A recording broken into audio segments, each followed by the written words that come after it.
Hello viewers, welcome to Group Sadda. This is Koteshwara, History Faculty.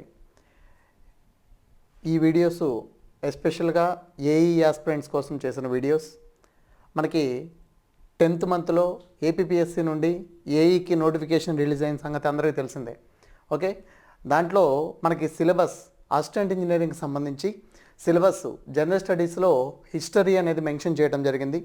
ఆ హిస్టరీకి సంబంధించి first paper general studies ఉంటుంది. ఆ general studies వచ్చేసరికి 150 మార్క్స్కి ఉంటుంది. జనరల్ స్టడీస్ వచ్చేసరికి 150 మార్క్స్, 150 మార్క్స్, 150 క్వశ్చన్స్ ఉంటాయి, 150 మార్క్స్. ఇందులో పర్టికులర్గా హిస్టరీ, జనరల్ స్టడీస్ అంటే అన్నీ ఉంటాయి, అన్ని సబ్జెక్ట్స్. అందులో పర్టికులర్గా హిస్టరీ అనేది మెన్షన్ చేయడం జరిగింది. హిస్టరీ అనే దానిని ఎలా మెన్షన్ చేశారు అంటే ఓన్లీ మోడర్న్ ఇండియన్ హిస్టరీ మాత్రమే మెన్షన్ చేయడం జరిగింది. మనకి భారతదేశ చరిత్ర, India history as divided by 3 parts. First part was ancient India history, second one is the medieval India history, third one is the modern India history. మరి మనకి సిలబస్లో ఏం మెన్షన్ చేశారు అంటే social, economic and political history of modern India. మనకి ఆధునిక భారతదేశ చరిత్ర మాత్రమే మనకి మెన్షన్ చేయడం జరిగింది సిలబస్లో. మరి ఆధునిక భారతదేశ చరిత్ర మోడర్న్ ఇండియా హిస్టరీలో ఏముంటాయి? మోడర్న్ ఇండియా హిస్టరీలో మనకి ఎక్కడి నుండి ప్రారంభం అవుతుంది, మోడర్న్ ఇండియా హిస్టరీలో ఏం చాప్టర్స్ ఉంటాయి అనేది కనుక చూస్తే, ఫస్ట్ మనకి మోడర్న్ ఇండియా హిస్టరీ అనేది advent of Europeans to India, advent of Europeans to India. Okay, మొత్తం ఇంగ్లీష్లోనే రాస్తుంటాను. ఓకే, సిలబస్ మొత్తం ఇంగ్లీష్లో మెన్షన్ చేస్తాను, చెప్పడం తెలుగులో చెప్తాను. ఓకే, సో మనకి advent of Europeans to India అనేది తెలుగులో చూస్తే యూరోపియన్ల రాక. The first chapter of modern India history, advent of Europeans to India. భారతదేశానికి యూరోపియన్స్ అనేవారు భారతదేశానికి వచ్చారు. ఎందుకు వచ్చారు, ఎలా వచ్చారు, అసలు రావడానికి కారణం ఏంటి? What is the purpose of Europeans came to India?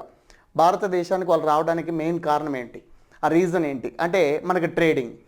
Okay, so మనకి ట్రేడింగ్ అనే దానికోసం వాళ్ళు రావడం జరిగింది. వాళ్ళ మెయిన్ పర్పస్ ఏంటంటే the main purpose of Europeans came to India, the trading was the main purpose. Okay, so మనకి వ్యాపారం, తెలుగులో అయితే వ్యాపారం. అయితే ఇక్కడ మనకి ఎగ్జామ్లో ప్రీవియస్ ఎగ్జామ్స్ క్వశ్చన్ పేపర్స్ కనుక గమనించినట్లయితే మనకి ఎగ్జామ్లో ఒక క్వశ్చన్ కంపల్సరీగా అడుగుతున్నాడు advent of Europeans to India నుండి. ఓకే, సో మనకి ఈ చాప్టర్ నుండి మనకి ఒక క్వశ్చన్ రైజ్ అవుతుంది. అది ఏంటి, ఏ విధంగా రైజ్ అవుతుంది? ఓకే, సో మనకి 2016లో ఏఈ అసిస్టెంట్ ఇంజనీరింగ్ పేపర్ కనుక ఒకసారి గమనించినట్లయితే అందులో ఒక క్వశ్చన్ అడిగారు. ఓకే, సో మనకి where is the first factory of British East India company in south India? South ఇండియాలో అంటే దక్షిణ భారతదేశంలో బ్రిటిష్ వారి యొక్క మొదటి ఫ్యాక్టరీ అంటే మొదటి స్థావరం ఎక్కడ ఏర్పాటు చేశారు అని క్వశ్చన్ అడిగారు. కింద ఆప్షన్స్లో Machilipatnam, second one Bheemunipatnam, third one is the Visakhapatnam, fourth one is the Nellore ఏదో క్వశ్చన్ అడిగాడు. ఓకే, సో మనకి ఖచ్చితంగా ఈ టాపిక్ నుండి కంపల్సరీగా ఒక క్వశ్చన్ రైజ్ అవుతుంది. ఓకే, సో మనకి దానికి ఆన్సర్ ఏంటంటే మచిలీపట్నం. ఏ యూరోపియన్ అయినా సరే మనకి ఆంధ్రప్రదేశ్లో ఈ యొక్క మోడర్న్ ఇండియా హిస్టరీ చూస్తూనే focus on Andhra national movement అన్నాడు. అంటే ఆంధ్రప్రదేశ్ హిస్టరీని కూడా దీంతో పాటు మనం నేర్చుకోవాలి. ఓకే, సో మనకి అంటే ఆంధ్రప్రదేశ్ మీద ఎక్కువగా ఫోకస్ చేస్తాడు, ఎందుకంటే ఏపీపీఎస్సీ వాళ్ళు కండక్ట్ చేస్తున్నారు కాబట్టి ఆంధ్రప్రదేశ్ని మెయిన్గా ఫోకస్ చేసుకుంటూ ఎగ్జామ్లో క్వశ్చన్స్ రైజ్ అవుతాయి. ఓకే, సో మనకి సౌత్ ఇండియా అంటే మన ఆంధ్రప్రదేశ్ కూడా సౌత్ ఇండియా వస్తుంది కాబట్టి సౌత్ ఇండియాలో బ్రిటిష్ ఈస్ట్ ఇండియా కంపెనీ యొక్క ఫస్ట్ ఫ్యాక్టరీ ఏమిటి అని క్వశ్చన్ అడిగారు. ఓకే, సో మనకి దానికి ఆన్సర్ వచ్చేసి మచిలీపట్నం. ఏ యూరోపియన్ అయినా సరే సౌత్ ఇండియా అంటే ఆంధ్రప్రదేశ్కు వచ్చిన వెంటనే వాళ్ళు ఫస్ట్ ఫ్యాక్టరీ ఎక్కడ ఎస్టాబ్లిష్ చేశారు అంటే మచిలీపట్నం. ఓకే, సో మనకి నెక్స్ట్ ఇంకా కొన్ని క్వశ్చన్స్ కనుక గమనించినట్లయితే ఈ చాప్టర్ నుండి ఎక్కువగా మనకి హూ డిస్కవర్డ్ సీ రూట్ని ఎవరు డిస్కవర్ చేశారు అంటే మనందరికీ తెలిసిందే, Vasco da Gama was the discovered of sea route. Okay, so మనకి సీ రూట్ని డిస్కవర్ చేసింది ఎవరు అంటే వాస్కో డ గామా. ఎప్పుడు సీ రూట్ని డిస్కవర్ చేశాడు ఆయన? 1498లో చేశాడు. అవునా? ఇన్ 1498లో ఇండియాకి సీ రూట్ని డిస్కవర్ చేసిన వ్యక్తి ఎవరంటే వాస్కో డ గామా. ఆ క్వశ్చన్ నంబర్ ఆఫ్ టైమ్స్ అడిగాడు. ఇండియాకి భారతదేశానికి ఎప్పుడు వచ్చాడు? Vasco da gamma when came to India in 1498, 1498లో మొట్టమొదటిసారిగా వాస్కో డ గామా ఇండియాకి రావడం జరిగింది. ఎక్కడికి వచ్చాడు? ఇండియాలో మళ్ళీ పర్టికులర్గా ప్లేస్ క్యాలికట్. ఓకే, సో మనకి he came to first Calicut in 1498. Okay, so మనకి ఈ విధంగా క్వశ్చన్స్ అడుగుతాడు. Advent of Europeans to India అంటే యూరోపియన్స్. యూరోప్ అంటే ఏంటి?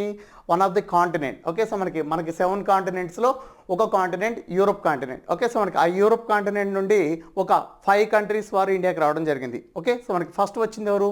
Portuguese, next Dutch, next British, next Danes, next French. Okay, so మనకి ఈ 5 కంపెనీస్ అనేవి ఇండియాతో ట్రేడింగ్ చేయడం జరిగింది. ఓకే, సో మనకి these 5 European companies with trading with in India. Okay, so మనకి very very important. Second one is the first chapter advent of Europeans to India. Next second chapter British conquest of India. British conquest of okay British conquest of India. దీని అర్థం ఏమిటి తెలుగులో sir అంటే, British conquest of India అంటే భారతదేశాన్ని British వారు ఎలా conquer చేశారు. కాంక్వర్ అంటే ఆక్రమించడం. ఓకే, సో మనకి ఇండియాకి వచ్చారు యూరోపియన్స్. వచ్చిన వాళ్ళు ఏం చేయాలి? ట్రేడింగ్ చేయాలి. కానీ ఏం చేశారు? ఆక్రమించారు. ఎవరు ఆక్రమించారు? British East India company occupied to India. Okay, so మనకి ఇండియాని ఆక్యుపై చేశారు. ఎలా ఆక్యుపై చేశారు? యుద్ధాలు చేశారు. ఓకే, సో మనకి బ్యాటిల్స్ జరుగుతాయి. ఏ స్టేట్ ముందుగా ఆక్యుపై చేశారు? Karnataka state occupied the first by Britishers. Okay, so మనకి బ్రిటిష్ వాళ్ళ చేత మొట్టమొదటిగా ఆక్రమించబడిన ప్రాంతం ఏంటంటే కర్ణాటక. నెక్స్ట్ ఆ తర్వాత నుండి వరుసగా వాళ్ళు ఆక్యుపై చేసుకుంటూ కాంక్వర్ చేసుకుంటూ వెళ్ళడం జరిగింది. Bengal, the most important war ఒకటి జరుగుతుంది బెంగాల్ దగ్గర in 1757, the battle of Plassey between Siraj ud Daula versus Robert Clive. Okay, so మనకి the most important war. Number of times అడిగాడు ఎగ్జామినేషన్లో ఈ యొక్క చాప్టర్ నుండి. 1757 ప్లాసీ బ్యాటిల్ గురించి ఇయర్లో ఏదో ఒక ఎగ్జామ్లో కంపల్సరీగా క్వశ్చన్ అడుగుతాడు. ఏదో ఒక ఎగ్జామ్లో అడుగుతాడు. ఓకే, సో మనకి battle of Plassey in 1757 between Siraj ud Daula and Robert Clive. Okay, so మనకి the most important battle of British conquest of India in this chapter. Okay, so మనకి నెక్స్ట్ ఈ చాప్టర్లో నెక్స్ట్ మైసూర్ సామ్రాజ్యాన్ని ఆక్రమిస్తారు. Mysore, conquer of Mysore. How to conquer of Mysore? మైసూర్తో మొత్తం మనకి 4 యుద్ధాలు జరుగుతాయి. వాటినే ఆంగ్లో మైసూర్ వార్స్ అంటాం. ఓకే, సో మనకి 4 Anglo Mysore wars. Okay, 4 Anglo Mysore యుద్ధాలు జరుగుతాయి. టిప్పు సుల్తాన్తో యుద్ధం చేస్తారు. అదేవిధంగా హైదర్ అలీ అనే ఆయనతో యుద్ధం చేస్తారు. ఆ విధంగా మైసూర్ని ఆక్రమిస్తారు. నెక్స్ట్ మరాఠాలో గొప్ప యోధులు ఉంటారు, యుద్ధ వీరులు. వాళ్ళని పీష్వాస్ అంటాం. ఓకే, సో మనకి Maratha ruled in Peshwas at the same period of British conquer India. Okay, so మనకి ఇండియాని కాంక్వెర్ చేసేటప్పుడు మరాఠాని పరిపాలిస్తుంది ఎవరు అంటే పీష్వాలు. ఓకే, సో మనకి నెక్స్ట్ ఆ తర్వాత సింధు ప్రాంతాన్ని ఆక్రమిస్తారు. నెక్స్ట్ సిక్కులను ఓడించి పంజాబ్ ప్రాంతాన్ని ఆక్రమిస్తారు. ఇలా భారతదేశాన్ని ఆక్రమించడానికి ఈ యొక్క చాప్టర్ చాలా most important. British conquest of India, the second chapter of modern India history, British conquest of India చాలా మోస్ట్ ఇంపార్టెంట్. ఇక్కడ very very important battle of Plassey. చాలాసార్లు ఎగ్జామ్లో అడిగిన క్వశ్చన్ మనకి battle of Plassey. This is the repeated question. మనకి ప్రతిసారి repeat అవుతున్న question ఏంటంటే battle of Plassey. Next third chapter. First ఏం చేశారు? వచ్చారు. ఎందుకు వచ్చారు? ట్రేడింగ్కి వచ్చారు. సెకండ్ ఏం చేశారు? ఆక్యుపై చేశారు. ఏం చేశారు? బ్రిటిష్ కాంక్వెస్ట్ ఆఫ్ ఇండియా అంటే ఆక్యుపై చేశారు ఇండియాని. ఇక నెక్స్ట్ వాళ్ళ యొక్క వాళ్ళు రూల్ చేసే టైంలో భారతదేశంలో సోషల్ ఎవిల్స్ ఉన్నాయి. సోషల్ ఎవిల్స్ అంటే మూఢనమ్మకాలు, సతీ సాగమనం కానివ్వండి, అదేవిధంగా బాల్య వివాహాలు, వితంతువులకు వివాహం లేకపోవటం, నెక్స్ట్ జోగిని వ్యవస్థ, దేవదాసి వ్యవస్థ, భోగమేళాలు, ఇలాంటివన్నీ కూడా సోషల్ ఎవిల్స్ అంటాం. ఓకే, మనకి మూఢనమ్మకాలు అంటాం. ఈ మూఢనమ్మకాలని ఇండియా నుండి అంటే భారతదేశం నుండి ఎలిమినేట్ చేయాలి. Social evils eliminates to India. భారతదేశం నుండి ఈ యొక్క సోషల్ ఎవిల్స్ని ఎలిమినేట్ చేయడానికి కొంతమంది భారతీయులే కంకణం కట్టుకున్నారు.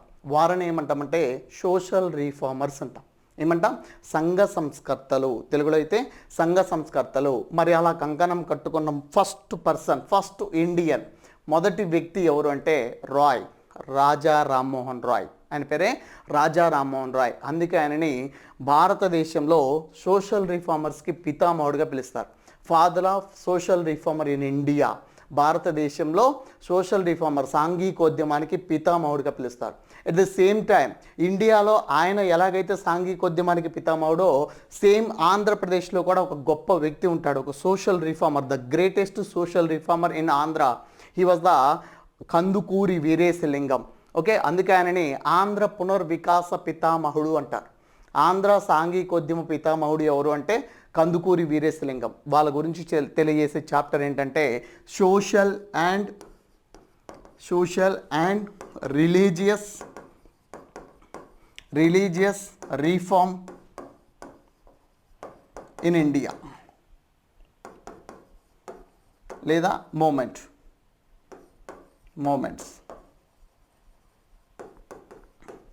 వీరిలో రాజా రామ్మోహన్ రాయ్ గారు బ్రహ్మ సమాజ్ అనే ఒక సంస్థను స్థాపించడం జరుగుతుంది. Next Arya Samaj, Dayanand Saraswati. Next theosophical సొసైటీలో ఒక గొప్ప మహిళ, ది గ్రేట్ ఉమెన్. ఆమె ఇండియన్ కాదు అయినప్పటికీ ఒక విదేశీ మహిళ, ఒక ఫారెన్ ఉమెన్ అయినప్పటికీ మన ఇండియన్ రైట్స్ కోసం, మన భారతీయుల యొక్క హక్కుల కోసం బ్రిటిష్ వారిని ఎదిరించిన గొప్ప మహిళ, ది గ్రేటెస్ట్ ఉమెన్. ఆమె దేనితో రిలేటెడ్ అయి ఉంటుందంటే థియోసాఫికల్ సొసైటీ. అంటే దానినే మనకి దివ్య జ్ఞాన సమాజం అంటాం. ఎగ్జామ్లో రీసెంట్గా అడిగాడు, ఎగ్జామ్లో మనకి 2016లో అడిగిన ఏఈ ఎగ్జామ్లో క్వశ్చన్ అడిగాడు. దివ్య జ్ఞాన సమాజం యొక్క ప్రధాన కేంద్రం ఎక్కడుంది? The main head quarter of theosophical society in India. భారతదేశంలో థియోసాఫికల్ సొసైటీ యొక్క మెయిన్ హెడ్ క్వార్టర్ ఎక్కడుంది అంటే అడయార్ అనే ప్రాంతంలో ఉంది, తమిళనాడు, ఇన్ 1879. యాక్చువల్గా దాన్ని ఎస్టాబ్లిష్ చేసింది ఇండియాలో కాదు, గుర్తుపెట్టుకోవాలి. థియోసాఫికల్ సొసైటీ ఎస్టాబ్లిష్డ్ ఇన్ న్యూయార్క్లో ఎస్టాబ్లిష్ చేశారు. ఫౌండర్ కూడా అనిబిసెంట్ కాదు, గుర్తుపెట్టుకోవాలి. ఓకే, సో మనకి ఇలాంటివన్నీ కూడా తెలియజేసే చాప్టర్ ఏంటంటే social and religious reform movement in India. Okay, so మనకి చాలా మోస్ట్ ఇంపార్టెంట్ చాప్టర్. దీంట్లో కంపల్సరీగా ఒక క్వశ్చన్ అడుగుతారు, ఎవరో ఒకరి మీద అడుగుతాడు. రాజా రామ్మోహన్ రాయ్ కానివ్వండి, లేదా స్వామి వివేకానంద కానివ్వండి, అదేవిధంగా అనిబిసెంట్ కానివ్వండి, ఇలాంటి వాళ్ళందరూ కూడా ఈ యొక్క సోషల్ రిలీజియస్ రీఫార్మ్ మూమెంట్లో వస్తారు. Next fourth chapter. Okay, so మనకి ఇది మనందరికీ తెలిసిన chapter. This is the very very most important chapter of modern India history. Okay, so మనకి 1857 రివోల్ట్. 1857 తిరుగుబాటు. ఇది మనందరికీ ఏ విధంగా పరిచయం? సిపాయి మ్యూటనీ. 1857 అనగానే సిపాయి మ్యూటనీ అంటే సిపాయిలో తిరుగుబాటు. ఈ విధంగా మనకు అందరికీ పరిచయం. బట్ 1857 సిపాయి మ్యూటనీ అనేది ఒక ఆయన వర్ణించడం జరిగింది అంతే, అంతేగాని దాన్ని సిపాయిల తిరుగుబాటు అనకూడదు. 1857 రివోల్ట్ని సిపాయిల తిరుగుబాటుగా డిస్క్రైబ్ చేసిన వ్యక్తి ఎవరు అంటే sir Syed Ahmad Khan. 1857 revolt described as a sepoy మ్యూటనీని 1857 రివోల్ట్తో మనకి పోల్చడం జరిగిన వ్యక్తి ఎవరు అంటే సర్ సయ్యద్ అహ్మద్ ఖాన్. అదేవిధంగా ఈ 1857 రివోల్ట్ని ఇంకొక విధంగా డిస్క్రైబ్ చేస్తాడు. ఏ విధంగా డిస్క్రైబ్ చేస్తాడు? India independence war, the first India independence war as 1857 revolt. ఎవరు డిస్క్రైబ్ చేశారు? ఎగ్జామ్లో క్వశ్చన్ అడిగాడు మనకి. 2016లో అడిగిన క్వశ్చన్ మనకి. ఓకే, సో మనకి 1857 తిరుగుబాటుని భారత ప్రథమ స్వాతంత్ర సంగ్రామం, first India independence war. Who describe first India independence war as 1857 revolt అని క్వశ్చన్ అడిగాడు. దానికి answer V D Savarkar was the 1857 revolt described as first India independence war, మొదటి స్వాతంత్ర సంగ్రామం. చాలా మోస్ట్ ఇంపార్టెంట్, అది కూడా రిపీట్గా అడుగుతున్న క్వశ్చన్. మరి 1857 రివోల్ట్ రావడానికి కారణం ఏంటి? అది ఎందుకు రైజ్ అయింది? ఓకే, సో మనకి మరి ఇది సక్సెసా ఆర్ ఫెయిల్యూర్? ఇండియాలో 1857 రివోల్ట్ సక్సెస్ అయిందా, ఫెయిల్ అయిందా? ఇట్ ఈస్ ఫెయిల్ అయింది. ఎందుకు సార్ అట్లా చెప్తున్నారు అంటే, సక్సెస్ అయి ఉంటే 1857 రివోల్ట్ టైంలోనే వీ గాట్ ఇండిపెండెన్స్. మనం స్వాతంత్రాన్ని సంపాదించే వాళ్ళం, అందుకే అది ఫెయిల్. ఓకే, సో మనకి ఎందుకు ఫెయిల్ అయింది? 1857 రివోల్ట్ అసలు ఎందుకు ఫెయిల్ అయింది?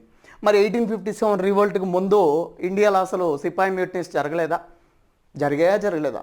ఓకే, సో మనకి before 1857 revolt sepoy mutinies are there in India.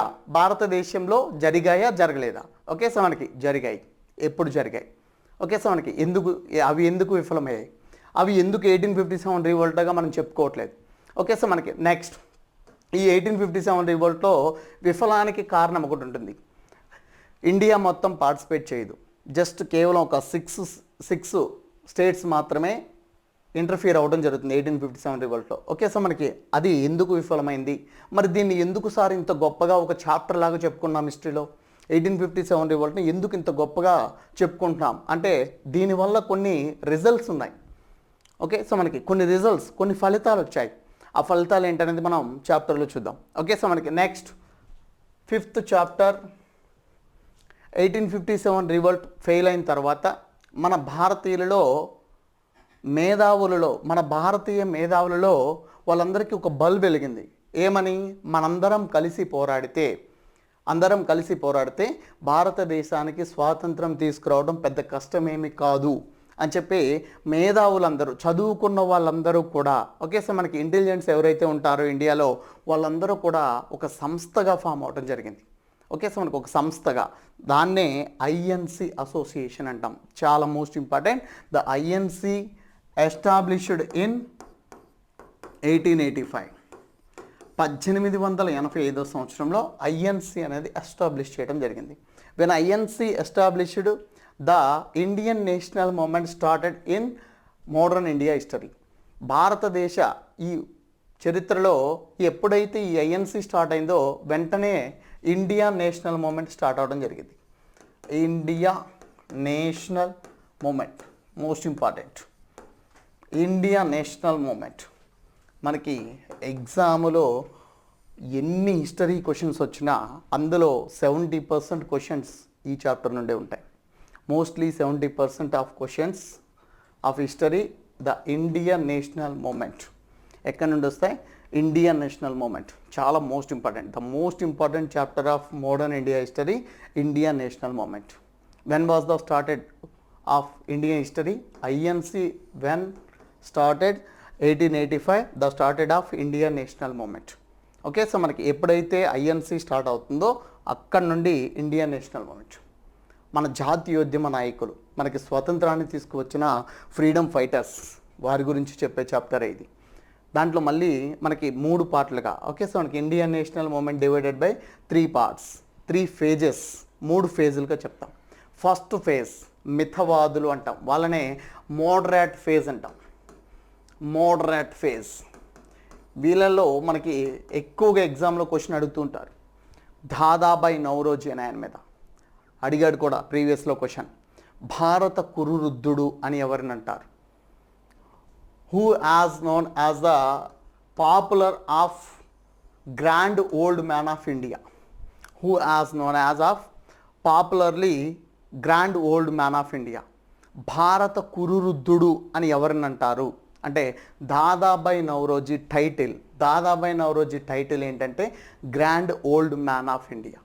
మరి grand old man of India Dadabhai Naoroji అయితే మరి grand old women of India ఎవరు?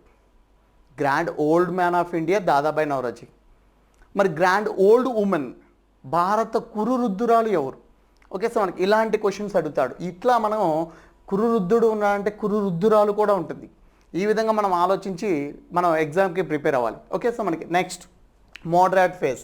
ఇది 1885 to 1905 వరకు ఉంటుంది. మోడరేట్ ఫేజ్ మితవాదుల యుగం అంటాం. ఓకే, సో మనకి అసలు ఐఎన్సి మనకి ఇండియన్ నేషనల్ మూమెంట్ 1885 to 1947. ఇందులో మళ్ళీ 3 phases. First phase moderate phase 1885 to 1905. Second phase extremist phase. వీళ్ళనే అతివాదులు అంటాం. 1905 to 1920.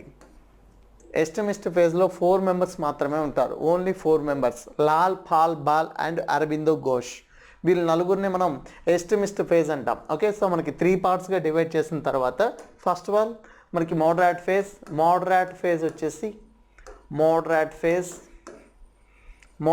Phase period 1885 to 1905 and next one is extremist phase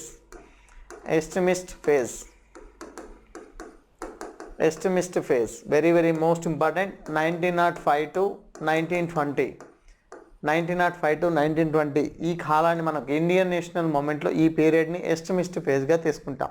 తెలుగులో అయితే మనకి అతివాద యుగం, మితవాద యుగం అంటాం. ఓకే, సో మనకి నెక్స్ట్ ఇక్కడ Lal Pal Bal very very most important. Lal Pal Bal who is the leader of extremist phase అంటాం. అతివాద నాయకుడు అని ఎవరిని అంటారు అంటే Bal Gangadhar Tilak was the leader of extremist phase. అతివాద నాయకుడు అని చెప్పి బాలగంగాధర్ తిలక్ని అంటాం. చాలాసార్లు ఎగ్జామ్లో క్వశ్చన్ అడిగాడు. ఓకే, సో మనకి టైటిల్స్ అడుగుతాడు. బాలగంగాధర్ తిలక్ యొక్క titles the father of India unrest title representative అని క్వశ్చన్ అడుగుతాడు. ఓకే, సో మనకి ఆ యొక్క టైటిల్ ఎవరికి రిలేటెడ్ అంటే బాలగంగాధర్ తిలక్ గారి యొక్క title father of India unrest, the most important title. And also Lokmanya title కూడా మన బాలగంగాధర్ తిలక్ గారిదే. ఓకే, సో మనకి వీళ్ళు ఎస్టిమిస్ట్ ఫేజ్లో ఉంటారు. నెక్స్ట్ అరబిందో ఘోష్ అనే ఆయన కూడా వీళ్ళకి తోడు ఒక 4 మెంబర్స్ ఉంటారు. దీన్ని ఎస్టిమిస్ట్ ఫేజ్ అంటాం 1905 to 1920. నెక్స్ట్ థర్డ్ ఫేజ్ చాలా మోస్ట్ ఇంపార్టెంట్ ఫేజ్, దాన్నే గాంధీయన్ ఫేజ్ అంటాం. గాంధీయన్ ఫేజ్ లేదా గాంధీయన్ ఎరా, గాంధీయన్ ఫేజ్ ఆర్ గాంధీయన్ ఎరా 1920 to 1947. మనకి ఇండిపెండెన్స్ వచ్చేంత వరకు till independence we got independence. The Gandhian phase period 1920 to 1947. ఈ గాంధీయన్ ఫేజ్లో మన గాంధీజీ గారు ఆధ్వర్యంలో కొన్ని మూమెంట్స్ జరుగుతాయి, చాలా most important movements. First one is non cooperation movement in 1920 to 22. మనకి చాలా మోస్ట్ ఇంపార్టెంట్. ఎగ్జామ్లో ఇటీవల కాలంలో చాలా ఎగ్జామ్స్లో క్వశ్చన్ అడిగాడు. నాన్ కోఆపరేషన్ మూమెంట్ అనగా తెలుగులో సహాయ నిరాకరణ ఉద్యమం అంటాం. నాన్ కోఆపరేషన్ మూమెంట్ ఏ సంఘటనతో ఆగిపోయింది అని క్వశ్చన్ అడిగారు. భారతదేశంలో నాన్ కోఆపరేషన్ మూమెంట్ ఆగిపోవడానికి ఒక ఇన్సిడెంట్ జరుగుతుంది. ఓకే, సో మనకి విచ్ ఇన్సిడెంట్, ఏ ఇన్సిడెంట్ దానికి కారణం, which incident cause of the non cooperation moment stopped అని క్వశ్చన్ అడిగాడు. ఓకే, సో మనకి నాన్ కోఆపరేషన్ మూమెంట్ ఎండ్ అవడానికి మెయిన్ కారణం ఆ ఇన్సిడెంట్ ఏమిటి అని క్వశ్చన్ అడిగాడు. నెక్స్ట్ వన్ దండి మార్చ్ అనేది 1930 మార్చ్లో స్టార్ట్ అవుతుంది. ఓకే, సో మనకి దండి మార్చ్లో మనకి సివిల్ డిజోబిడియన్స్ మూమెంట్ అనేది ఒకటి జరుగుతుంది, చాలా మోస్ట్ ఇంపార్టెంట్. ఎక్కువగా మనకి ఎగ్జామ్లో అడిగేది గాంధీయన్ ఎరా గురించి అడుగుతాడు, ఎందుకంటే ఎక్కువ కాలం కూడా గాంధీయన్ ఎరా 1920 to 1947. The most important part of Indian national movement Gandhian phase 1920 to 1947.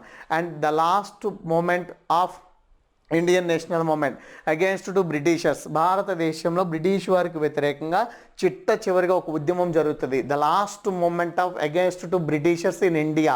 భారతదేశంలో బ్రిటిష్ వారికి వ్యతిరేకంగా జరిగిన చివరి మూమెంట్ ఏమిటి అంటే క్విట్ ఇండియా మూమెంట్. ఈ మధ్య కాలంలో మనకి రీసెంట్గా అడిగే ఎగ్జామ్స్లో ఎక్కువగా క్విట్ ఇండియా మీద ఫోకస్ చేస్తూ ఉన్నాడు. క్విట్ ఇండియా మూమెంట్ ఎప్పుడు స్టార్ట్ అయింది అంటే 1942. ఇందులో ఇక్కడ మనకి ప్రీవియస్లో అడిగిన క్వశ్చన్ ఏమిటి అంటే క్విట్ ఇండియా ఉద్యమ కాలంలో మనకి ఒక స్లోగన్ ఇస్తాడు Gandhiji gave one slogan at quit India moment time in 1942. ఈ టైంలో మనకి గాంధీజీ గారు ఇచ్చిన స్లోగన్ ఏమిటి అంటే do or die slogan gave by Gandhiji in Quit India movement టైంలో ఆయన డూ ఆర్ డై చేయండి లేదా చావండి ఇలా మనకి క్వశ్చన్స్ రైజ్ అవుతూ ఉంటాయి ఎగ్జామినేషన్లో. ఓకే, సో మనకి ఇలా ఎక్కువగా ఫోకస్ చేస్తూ ఉండాలి. నెక్స్ట్ మనకి ఇండియన్ నేషనల్ మూమెంట్ కంప్లీట్ అయిన తర్వాత ఓకే, సో మనకి దీని గురించి అంతా కూడా మనం చాప్టర్లో డిస్కస్ చేస్తాం, ఫుల్ డీటెయిల్డ్గా ఎక్స్ప్లెయిన్ చేస్తాను. ఓకే, సో మనకి తర్వాత నెక్స్ట్ మనకి last chapter Indian national moment తర్వాత నెక్స్ట్ లాస్ట్ చాప్టర్ ఏమిటి అంటే గవర్నర్ జనరల్స్. మ్యాక్సిమం చాలా చోట ఈ గవర్నర్ జనరల్స్ని మెన్షన్ చేయరు. ఓకే, సో మనకి లాస్ట్ చాప్టర్ గవర్నర్ జనరల్స్. ఖచ్చితంగా ఒక క్వశ్చన్ అయితే అడుగుతున్నాడు గవర్నర్ జనరల్ మీద, ఏ ఎగ్జామ్ అయినా సరే. మనకి ప్రతి ఎగ్జామ్లో మనకి కొన్ని ఎగ్జామ్స్లో అయితే 2 or 3 క్వశ్చన్స్ కూడా గవర్నర్ జనరల్స్ మీద క్వశ్చన్ అడుగుతున్నాడు. ఏంటి సార్ ఎలా అడుగుతాడు, ఈ గవర్నర్ జనరల్స్ మీద క్వశ్చన్స్ ఎలా రైజ్ అవుతాయి అంటే మనకి who was the father of civil services అని క్వశ్చన్ అడుగుతాడు. Who has the popular as known as civil services, father of civil services అని క్వశ్చన్ అడుగుతాడు. అంటే సివిల్ సర్వీసెస్ పితామహుడిగా పేర్కొన్న గవర్నర్ ఎవరు అని క్వశ్చన్ అడుగుతాడు. ఆయన పేరు Cornwallis. Cornwallis was the popular known as father of civil services in India. అంటే భారతదేశంలో సివిల్ సర్వీసెస్ని ప్రవేశపెట్టిన గవర్నర్ జనరల్ ఎవరు అంటే ఆయన పేరు కారన్ వాలిస్. మొత్తం మనకి 3 టైప్స్ ఆఫ్ గవర్నర్ జనరల్స్ ఉంటారు ఇండియాలో. మనకి అవి బ్రిటిష్ వారు మనల్ని రూల్ చేశారు కదా, మనల్ని రూల్ చేసేటప్పుడు వాళ్ళు త్రూ యాక్ట్స్ ద్వారా మనల్ని రూల్ చేయడం జరిగింది. యాక్ట్స్ అంటే చట్టాలు. ఏ చట్టాలు చేశారు? మనకి విపరీతమైన చాలా చట్టాలు చేస్తారు. అందులో మోస్ట్లీ మనకి ఇంపార్టెంట్గా 1773 రెగ్యులేటింగ్ యాక్ట్ చాలా most important act. Popular act కూడా, regulating act. Okay, 1773 regulating act. ఈ చట్టం ప్రకారం భారతదేశంలో బెంగాల్ గవర్నర్ జనరల్ అనే పదవిని ప్రొవైడ్ చేయడం జరిగింది. Bengal governor general power introduced in 1773 regulating act. ఇది ఎప్పటి నుండి అమల్లోకి వచ్చింది అంటే it is implemented in 1774. The first Bengal Governor General of India, he was the Warren Hastings. Warren Hastings was the first Bengal Governor General. తర్వాత దీనిని name change చేయడం జరిగింది. ఎప్పుడు రీనేమ్ చేశారు అంటే 1833 చార్టర్ యాక్ట్. 1833 చార్టర్ యాక్ట్ ప్రకారం ఈ Bengal governor general అనే పేరు ఏదైతే ఉందో నేమ్ చేంజ్ చేయడం మాత్రమే జరిగింది. ఓకే, సో మనకి Bengal governor general name change to governor general of India. Governor general of India, the last Bengal governor general of India. He was the first governor general of India.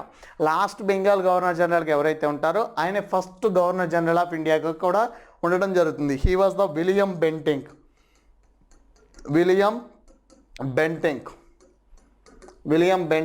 And 1858లో ఇంకొక act తీసుకురావడం జరుగుతుంది. 1858 అనగానే మనకు గుర్తు రావాలి. 1858 ఎప్పుడు వచ్చింది? After 1857 revolt. 1857 తిరుగుబాటు తర్వాత ఇండియాలో బ్రిటిష్ వారు ఒక చట్టాన్ని చేయడం జరిగింది. చాలా మోస్ట్ ఇంపార్టెంట్. అందుకే ఈ 1857 రివోల్ట్ సాధించిన రిజల్ట్స్లో the most important result in 1858 government of India act. 1858లో గవర్నమెంట్ ఆఫ్ ఇండియా యాక్ట్ అనేది ఒకటి తీసుకురావడం జరిగింది. గవర్నమెంట్ ఆఫ్ ఇండియా యాక్ట్ చాలా మోస్ట్ ఇంపార్టెంట్ యాక్ట్ అండి. ఇక్కడ గవర్నమెంట్ యాక్చువల్గా చాలామందికి తెలియదు, భారతదేశాన్ని పరిపాలించినది బ్రిటిష్ ప్రభుత్వమా లేకపోతే బ్రిటిష్ ప్రైవేట్ వ్యక్తుల అంటే ప్రైవేట్ మెంబర్స్, ప్రైవేట్ ఒక కంపెనీ రూల్ చేసింది ఇండియాని. ఎప్పటి వరకు? 1857 వరకు. 1857 వరకు మనల్ని రూల్ చేసింది ఎవరు అంటే British East India company. It is the one of the private company. Okay, so మనకి బ్రిటిష్ ఈస్ట్ ఇండియా కంపెనీ అనేది ఒక ప్రైవేట్ కంపెనీ. ట్రేడింగ్ కోసం వచ్చి భారతదేశాన్ని ఆక్యుపై చేసుకొని భారతదేశాన్ని రూల్ చేసిన ఒక కంపెనీ ఏమిటి అంటే బ్రిటిష్ ఈస్ట్ ఇండియా కంపెనీ. అది ప్రైవేట్ మెంబర్స్ చేతిలో ఉండేది. బట్ 1857 రివోల్ట్ ఎప్పుడైతే జరిగిందో మనకి ఇండియాలో, వెంటనే 1858లో గవర్నమెంట్ ఆఫ్ ఇండియా యాక్ట్ తీసుకురావడం జరిగింది. ఇక్కడ మీరు గమనించినట్లయితే బాగా మనకి దిస్ వర్డ్ యూజ్డ్, గవర్నమెంట్ అంటే ప్రభుత్వం, భారత ప్రభుత్వ చట్టం. అంటే 1857తో మనకి ended of British East India company rule. 1857 ended of British East India company rule. Okay, so మనకి ఏ చట్టంతో? Government of India act, the most important act. ఈ చట్టం ప్రకారం గవర్నర్ జనరల్ ఆఫ్ ఇండియా అనే పదవిని కాస్త వైస్రాయ్ ఆఫ్ ఇండియాగా మార్చడం జరిగింది. వైస్రాయ్ ఆఫ్ ఇండియాగా మార్చడం జరిగింది. ఈ వైస్రాయ్స్ మీద ఎగ్జామ్లో క్వశ్చన్ అడుగుతూ ఉంటాడు. 2016 అసిస్టెంట్ ఇంజనీరింగ్ ఎగ్జామ్లో ఒక క్వశ్చన్ అడిగాడు. ఏం క్వశ్చన్ అడిగాడు అంటే బెంగాల్ విభజన, బెంగాల్ డివైడ్ చేయటం. ఓకే, సో మనకి బెంగాల్ని డివైడ్ చేసిన గవర్నర్ జనరల్ ఎవరు అని క్వశ్చన్ అడిగాడు. బెంగాల్ డివైడ్ చేసిన గవర్నర్ జనరల్ ఎవరు? Bengal divided by which governor general అని క్వశ్చన్ అడిగాడు. ఓకే, సో మనకి బెంగాల్ డివైడ్ చేసిన గవర్నర్ జనరల్ పేరు లార్డ్ కర్జన్ ఇన్ 1905. ఆయన వైస్రాయ్గా ఉంటాడు. వీళ్ళే మనకి Bengal governor generals and governor general of India and viceroy of India. Okay, so మనకి వీళ్ళనే ఈ 3 టైప్స్ ఆఫ్ గవర్నర్ జనరల్స్ని మనం చెప్పుకుంటాం. మనకి రీసెంట్గా ఒక ఎగ్జామ్లో క్వశ్చన్ కూడా అడిగాడు. ఇండియాకి ఇండిపెండెన్స్ వచ్చినప్పుడు గవర్నర్ జనరల్ ఎవరు? The last governor general of independent India, the last governor general of India, British governor general of India. ఇలా క్వశ్చన్స్ అడుగుతాడు. లాస్ట్ బ్రిటిష్ గవర్నర్ జనరల్ ఎవరు, first British East India company governor general ఎవరు, first independent Indian governor general ఎవరు, ఇలా ఈ విధంగా questions అడుగుతాడు. Okay, so మనకి గవర్నర్ జనరల్స్ మ్యాక్సిమం చాలా వరకు ఎవరు మెన్షన్ చేయరు. ఓకే, సో మనకి గవర్నర్ జనరల్స్ మీకు పూర్తిగా మొత్తం చెప్తాను. Bengal governor general Warren Hastings దగ్గర నుండి విలియం బెంటింగ్ వరకు, అదేవిధంగా governor general of India's William Bentinck దగ్గర నుండి నెక్స్ట్ మనకి లార్డ్ క్యానింగ్ వరకు, next viceroys Lord Canning నుండి లార్డ్ మౌంట్ బాటన్ వరకు మొత్తం. రీసెంట్గా అయితే ఒక 2 years బ్యాక్ ఒక ఎగ్జామ్లో క్వశ్చన్ అడిగాడు. 1858 నుండి అనగా మనకి గవర్నమెంట్ ఆఫ్ ఇండియా యాక్ట్ అంటే బ్రిటిష్ గవర్నమెంట్ ఎప్పుడైతే రూల్ చేపట్టిందో అప్పటి నుండి 1858 to 1947 ఈ మధ్య కాలంలో ఎంతమంది గవర్నర్ జనరల్స్ వర్క్ చేశారని క్వశ్చన్ అడిగారు. How many governors generals worked between 1858 to 1947 అంటే భారతదేశానికి స్వతంత్రం వచ్చేంత వరకు ఎంతమంది గవర్నర్ జనరల్స్ వర్క్ చేశారు అంటే వైస్ రాయ్స్. ఈ విధంగా క్వశ్చన్ అడిగారు. చూడండి ఎంత డెప్త్ క్వశ్చన్, అది చాలా డెప్త్ క్వశ్చన్. ఎంతమంది అంటే వాళ్ళందరూ తెలిస్తేనే కదా మనకి పెట్టాల్సింది, అవునా కదా. సో మనకి ఎంతమంది అంటే 20 గవర్నర్ జనరల్స్, 20 మంది governor generals viceroys work చేయడం జరిగింది 1858 to 1947. ఓకే, సో మనకి this is the syllabus, our syllabus. Okay, so మనకి మన సిలబస్లో ముఖ్యమైన ఇంపార్టెంట్ పాయింట్స్.